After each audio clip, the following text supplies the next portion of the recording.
Okay, so ready for match 3. We're on the play. I decided to keep this. I thought this was a borderline hand. I know you're probably thinking after last match, this hand is worse than the other one. Well, I think that they're both about the same. Um, I kept it because I figured if we draw any action card, this hand suddenly can become good. I mean, yeah, if we draw, 3 lands in a row, this hand is horrible. But Tarmogoyf, the opponents usually pump that up. They usually play some spells. And so with the double Exalted triggers, we're going to be attacking with Tarmogoyf probably for 5, like 4 or 5 damage starting on turn 3. And then, we have the mana to cast any spell. A Collected Company would be outstanding.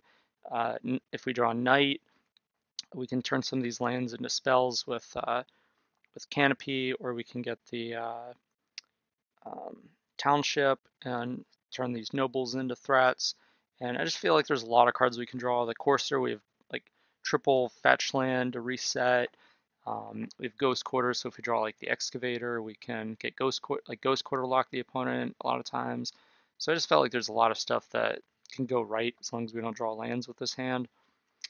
And so just as a quick note, if you remember from the last match what I did at the end, where I was like, wait, is this game 2? Is this game 3? Like, what's going on?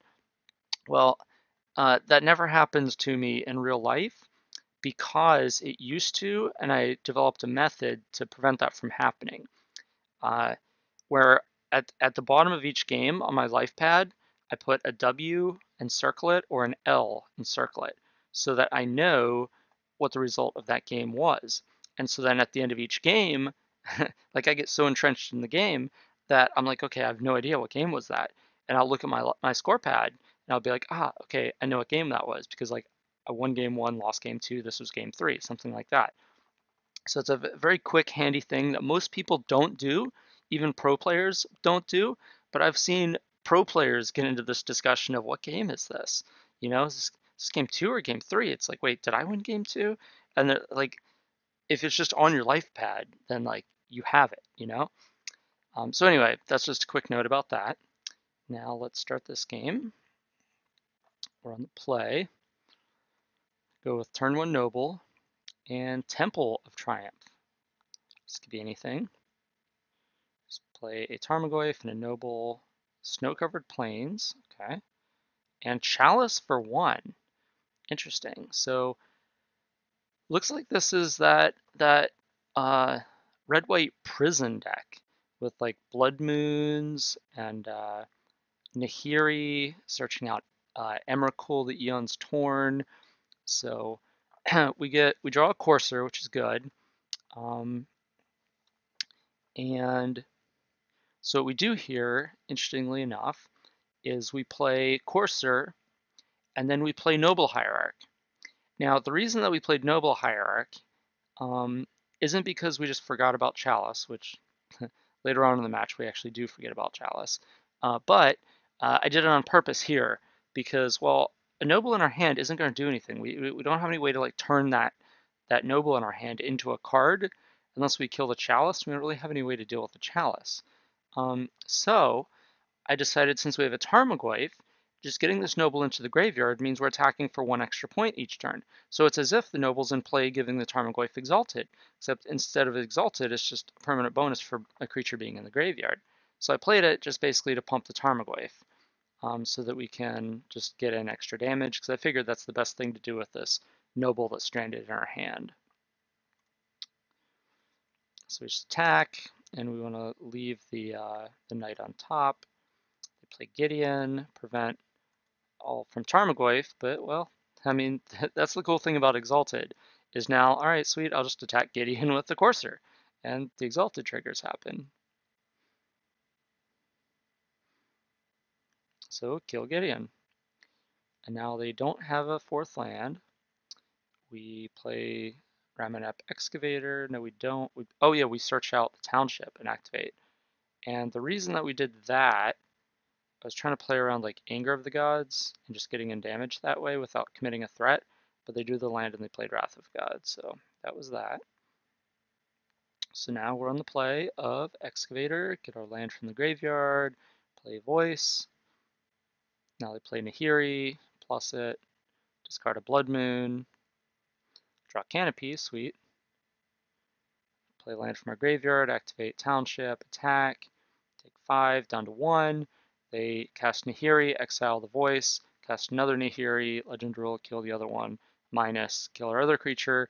So they're down to 1, but now they have a Nahiri out. And they still have 5 cards in hand because they're stuck on 4 lands. So now in this position, we're like, okay, now it's time to play the Canopy, and we'll play the voice. And they didn't find anything, so they discarded the Arid Mesa, drew, and they have no answer to the voice. So what we were going to do is sack the Canopy to draw a card and hopefully hit like a Collected Company, or we could just activate the Township. But it didn't happen. They just didn't find anything. So even though they cast Wrath of God, they cast 3 Planeswalkers, was not enough because we just had the advantage the whole time. So the way we sideboard in this matchup, we bring out the 4th Path to Exiles. We bring out Scavenging Ooze and Dramoka's Command. And we bring in the 2 Phyrexian Revokers, so we can name like Nahiri. We bring in the 1 Gaddock Tea because it stops most of their cards. We bring in Kasali Pridemage because it can get rid of a Chalice, Blood Moon, things like that. Bring in Thalia because it taxes all their spells because most of their spells are non-creature spells, and 1 Selfless Spirit to protect against like Anger the Gods and Wrath of God. So that is how we sideboard.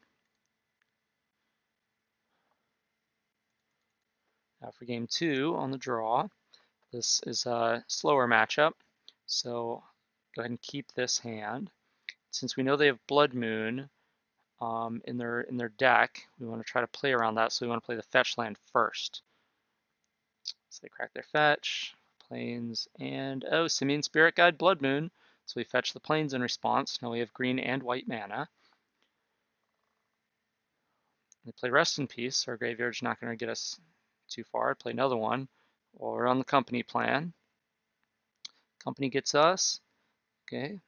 Graveyard stuff doesn't matter, so I guess we'll just get these voices. Play Courser, play land, attack. And they don't have anything. Attack you again. Alright, we'll play another voice. Oh, Anger the Gods. Yuck. Maybe I should have played the Rallier there. Oh well. Company again. Hitting a Knight and Noble. Sack. Just get a Forest. So we're basically just producing a mana here so we can get the 2nd color.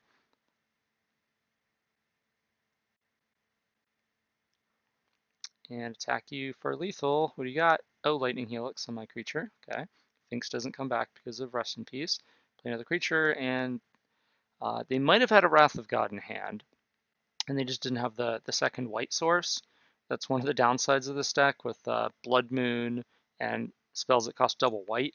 So that sometimes, especially if you accelerate into the Blood Moon with a Simian Spirit Guide as they did, it'll backfire and you'll get stuck on single planes as they are. So they could have had a Wrath in hand, and we were smart enough, fortunately, to play that Windswept Heath turn 1, which allowed us to get white mana, which allowed us to cast half of our spells. We cast all our voices, and we cast the Rallier, and we cast our Knight. So that was the most heads-up play. If we just didn't play this Heath on turn 1, we would have gotten like locked out of half our spells. We would have easily lost this game. So that's how important it is to be cognizant of those small edges.